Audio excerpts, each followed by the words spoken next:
How to check storage on MetaQuest 3. Hi everyone, welcome back to our channel. In this video, I'm going to show you the ways to check storage on MetaQuest 3. So in that case, you have to first of all go ahead and open up your MetaQuest or your Oculus.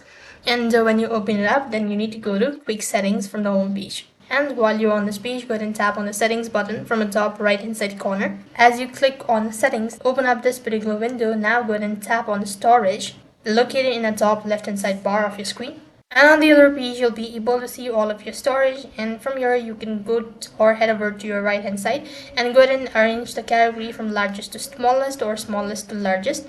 And when you've done that, you could go ahead and select all of the files that you wish to uninstall or that you wish to remove it. And when you select it, then you'll be able to find this option as uninstall in the bottom right hand side corner. Go ahead and press on it, and then you'll have successfully checked or cleared your storage on MetaQuest 3.